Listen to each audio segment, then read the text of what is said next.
What's up, y'all? Hey, guys. Subscribe. Like, for real. Stop being an idiot. John. Sorry. Just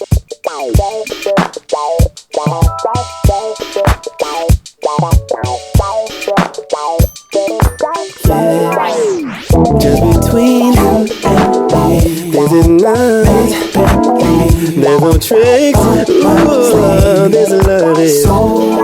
Welcome to Just John and April, the relationship podcast, your place to level up your intimacy. This love is just what do I have to do to let you know? Should I make your flowers grow? I'm excited about this episode because something happened that I predicted, and I said from the beginning that these athletes, these elite athletes, do not make decisions based on their families. You said that. That's just bottom line, man.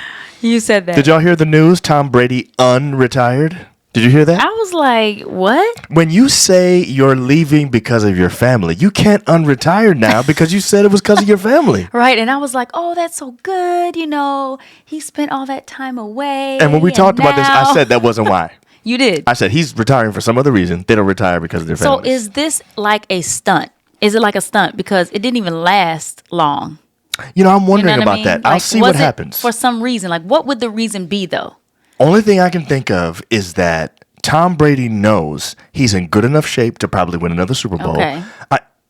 I don't think he won MVP this year, but he almost did. Okay. He almost won MVP of the league. Yeah. He had some of the best stats, and I think he just doesn't want to leave without trying one more time. So why leave and then come back? I have no idea. I mean, and you didn't even. It's only been a few months. The only thing I can think of is that some circumstance changed. Maybe he thought the team wasn't going to go after certain players, and now they are. Yeah. I really don't know. Yeah. Or whatever it is, it remains to be seen. Or maybe he knew that if he retired, some movements would be made, and then he'd be able to come back the way he wanted it to be. So you but think? It wouldn't be. But he wasn't retired long enough for that to make a difference. You know what I'm saying? I guess not. Either way, here's the point. Here's the know. point. We're a relationship show. And I said before, he did not retire because of his wife and kids. You and said I think that. I'm right. You said that. Because his wife and kids are still there. They still want to be with him. And you know what? His wife and kids knew that he was going to retire and then unretire. He told Probably. them that. Like, you know what? Did. I'm doing this. I have my reasons. Oh, Trust me. And they were like, okay. All right. So I want to talk about something else, though. All right. So we saw, finally, it's been out for months, and we finally saw King Richard. It was so good. It was a really good movie. I was really impressed. If you guys have not seen the movie starring Will Smith, yes, where he is Richard Williams, Venus and Serena Williams' father, right? And of course, it's about them. It's really about him and how he had a plan for his girls to be able to get out of that dangerous ghetto and to be able to get into a white sport. Yeah. And to excel at it. Yes, and don't tell him. Amazing. Don't tell him what happened, babe. Sorry, we won't tell you the plot. but something happened in the movie that sort of juxtaposed to something I read when I woke up this morning. So we just saw the movie last night. I wake up this morning and I see this news about Naomi Osaka. Yeah. Naomi Osaka is. Well, I don't know if she's still number one now. She probably isn't. Was. No, she's not. She was the number she's like one 58th now, tennis. or something like that. She dropped pretty precipitously after a few losses. I was sad about that. I was too. I know. I like Naomi her Osaka, in case you don't know, she's half black, half Japanese. She was the number one tennis player in the world, and she withdrew from some major tournaments. Wimbledon, the U.S. Open, I think it started with maybe the Australian Open, something like that. Yeah. And she withdrew because of mental health. And she was criticized for that. She's been under some criticism because of it. She's been criticized for that. And let us say, because we've said it before, that we feel very good about people's strength in this area. I think it takes a lot of strength to withdraw from a sporting event for mental health. Yes. I do think that. I think especially if that's really it. Because because it has a little bit of a negative connotation. It does, and it's almost like we feel like mental health has nothing to do with physical athleticism. And I'm saying, we do guys, think that. it's so related. First of all, sports is a mental game. It is. Okay, You're right. I played golf, and especially something like tennis, where you're by yourself out there. Golf is a mental game, and you're by yourself. You don't have a team of people on the court or on the clay with you to help you play. That's right. So it's you and your brain. That's it. You and your mind. Yeah. And you have to keep that thing right. True. And so I feel like we don't We don't respect it. We don't respect it like No. we respect the physical health. Correct. Somebody breaks their ankle, we say, okay, he's going to Exactly, be it's out, gonna be out. 12 Why weeks, would whatever we not it is. feel the same way if the mental health is not on? Because you I have agree. to have the mental health to be able to fight through. I agree. When you're tired. Okay, so read to us what happened because Naomi Osaka, you had a little bit of an excerpt there about what happened this weekend in the tournament that she was in, where something else happened again along. Maybe it's a mental health thing. I don't know, but it does. It is because anyway. I think it affects the mental health, and Venus and Serena kind of bring that out as we're gonna see later. Yes. She does. They bring that out too. Yes. So it says after being broken in the first game of the match against. I don't really know her, so Kudermetova, I think is how you pronounce it. Okay. A woman in the stand shouted, "Naomi, you suck." Okay. Wow. Osaka, visibly upset, stopped play and asked the chair umpire if the fan could be kicked out. In between games, shortly after, Osaka asked if she could use the umpire's microphone to address the crowd. Both requests were denied. But they said, later, if the person continues to do that, they will try to find them and kick them out. Right. Okay, so this probably goes to mental fitness or mental health, whatever, and maybe not. But here's what I would say in the 90s, and I'm just going to be 100 with you. In the 90s, growing up, we used to say when we played basketball, no harm, no foul. That means you're playing on the street, you're playing on the concrete, somebody fouls you, but it doesn't draw blood. That wasn't a foul. Right. It was like being physically tough was part of it. Exactly. And I don't remember anybody. And mentally tough too, because you better not cry. Right. Okay. Crying was a big better deal not back cry. then. You're right. I was just about to say that. I was about to say the only people that we allowed you to cry when you won a championship. You know what I'm saying? That's if it. you won, you could cry. You could cry, yes. But if you lost, you can't cry. Right.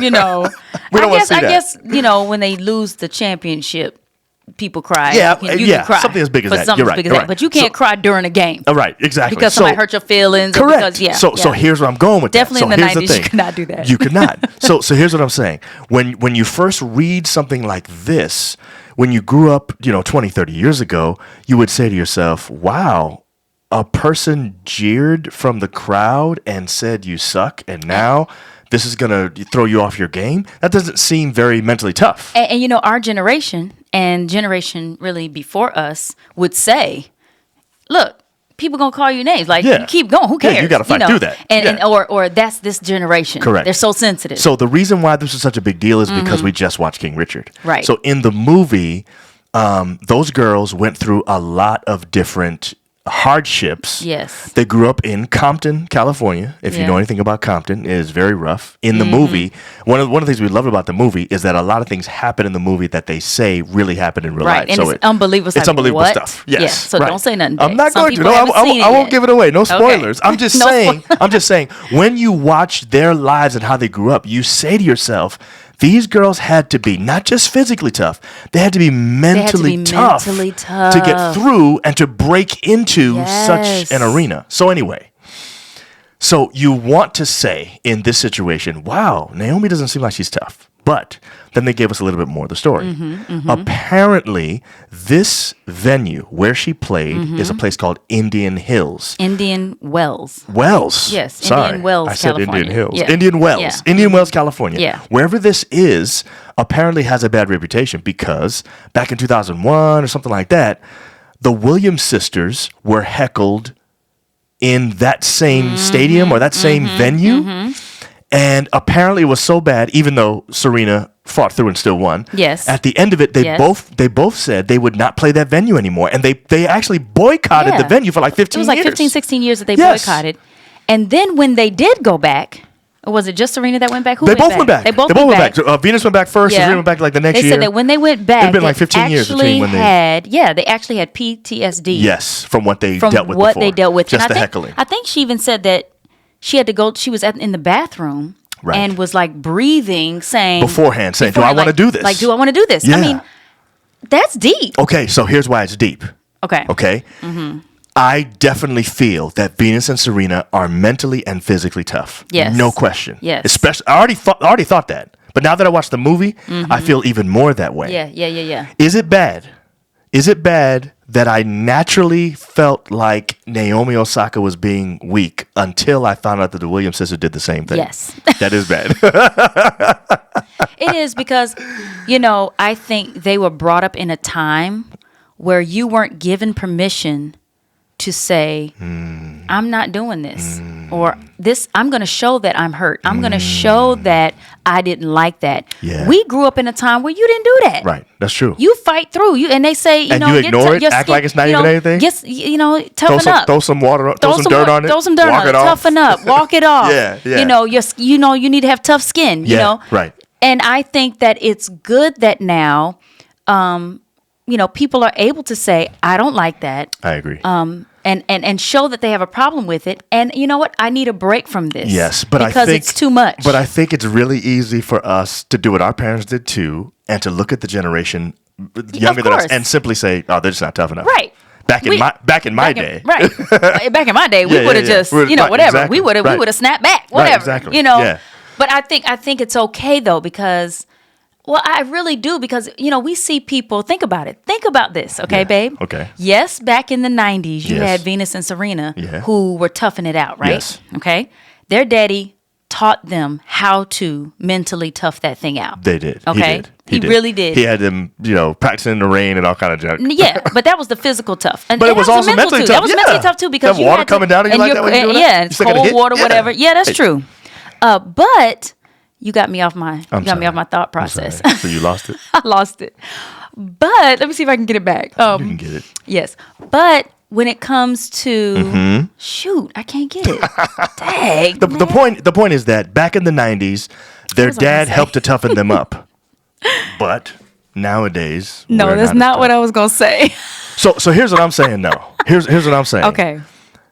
I think that the evolution that this generation has gone to is better. There's no question. I think it's better that we do not ignore our mental health and that we do admit that today I'm not feeling my best mentally, and I feel like if I do this, I might break, I might crack, whatever. And I think that's important for us to do, even though it makes me feel like, oh man, they're not tough enough. Yeah, and I gotta remember now. Go ahead. So, yes, he did that, but then there were tennis players. What's her name? I forgot. Jennifer Capriati. Yes. Who ended up in drugs. Yes. Cracking and stuff like that. Yeah. Come on. Right. What do you think that is? That's trying to deal with your mental health. Without dealing with it.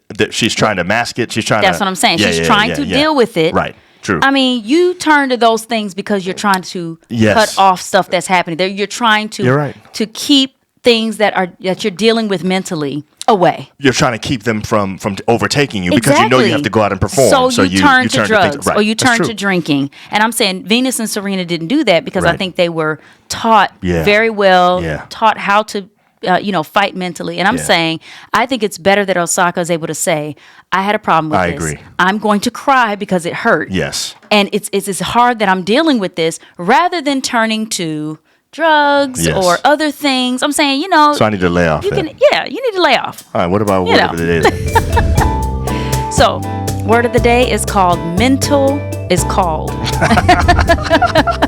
Word of the day is mental fitness. Mental fitness. Mental fitness. What and is mental that? fitness is a state of well-being and having a positive sense of how we think, feel, and act. It keeps your brain. It's keeping your brain and emotional health in good shape. That correctly. I did not. It's keeping your brain and emotional health in good shape. And this is what let's just go back to. It's called mental fitness. Yeah. We feel like athletes should have their physical fitness on, right? They should be, working out. When they finish playing or doing whatever, they go and get massages. They sit in the ice water and all that stuff, right? Yeah. But mentally, they're not supposed to do nothing. Right. They're just supposed to go. That's just stupid. You don't go take care of it. You don't take a rest or break from what you're going. I mean, that's unreasonable. The game it may actually, honestly, be more mental than physical at times. You're right. Think about it. And I think these days with social media and all that kind of stuff. Listen, Michael Jordan have to deal with that. They have to deal with that. Those guys have to deal with social media. You know what I'm saying? People all in their lives know everything that's going on. Basically, think about it. How could a fan say to Michael Jordan how he felt about how he played if he didn't play well or something like that? He would have to yell at it from the stands, and Michael would never hear it. Exactly. Now you can get DM'd. Somebody just Someone DM you in your Instagram. You know what I'm saying? And if you didn't cut it off, Listen. you would see that joint, and somebody be like, somebody just tweet at you. Listen, you know they can have a video just go viral. That's and the other everybody thing. sees and you somebody. see it too. Now it's on ESPN, and you seeing it. Exactly. You know what I'm saying? So first of all, they're living in a different time. True. Okay. You're right. So you got to be a little bit more You're sensitive to that. Listen, Living in a am. different time. It's just my natural response. I You know get what I'm saying? it. Mine is not quite like that because I think Because you're a sensitive human being. Well, I think about You're loving and I think and about all caring. of that first as well. And I say, why you gotta say you suck? Right, that's true. Like, what was the point Yeah, of that? right, That's seriously. right, that's like true. just cheer for the person you're going. Like cheer louder than ever when Right. she makes a point If or it's the whatever. other person. If it's the other Yeah, person, yeah. and then don't say anything with that Right, one. Like right. that's enough. So, by the way, Osaka was able to address the crowd at Yes, the she end. was, yes. And when she did address them, she said she knew about Venus and Serena's situation that they had at this same venue. Yes. And she said she'd internalized it because, she grew up with them as her idols and all that kind of stuff. And when this person did that, it took her back to where basically They what went she through. knew about what they. And by the way, Richard Williams says he thinks that what Venus and Serena dealt with was racially charged. Yeah. And I'm assuming Naomi felt the same way about the way this heckler was. So, and if they're known for that, if Indian Yeah. Wells is known Right. for If- being yeah, like if that, they're known for being like that, maybe it's they just- still yeah. back in the 60s. it's true. You never know. Come on. Why are we still doing that? I don't know. It doesn't make any sense, man. It's crazy. Anyway, so bottom line, mental fitness. You've got to work on that. Make sure you're working on your mental fitness and Yes. do not be ashamed about it. I think it's gotten to a place now where it's much more, Accepted. yeah. That You got might athletes coming out and doing it and Yeah. saying, you know like what I'm saying? you might need to take a break from work. Right. You know what I'm saying? Just because you're not an athlete does not mean you don't have mental True. situations. Y'all know I took a sabbatical from work because I was Exactly. going through some burnout and all that stuff, and I got a therapist, and I've been working things out with my Yeah, therapist. and everybody can't do that. Right. Hence myself. Everyone cannot take a sabbatical, but Right, I that's think true. you can actually take your vacations, take a day off. You're right. Take a weekend. You know Yeah. what I mean? Go take a mental and health just day. get away Yeah. from the everyday scheduling Yeah, and the yeah. hustle and bustle. That helps too. So I agree. Yeah. So y'all work on your mental fitness, not just your physical. Being physically fit is good, but work on your mental fitness too. And we think it's going to help you in all of your relationships, especially if you're in one with a significant other. definitely. No question about Yes. it. And your work relationships. That's true too. Yeah, You're right. You won't, See y'all be as next time. crabby maybe. Yeah, that's true. All right, y'all. Bye guys. Bye.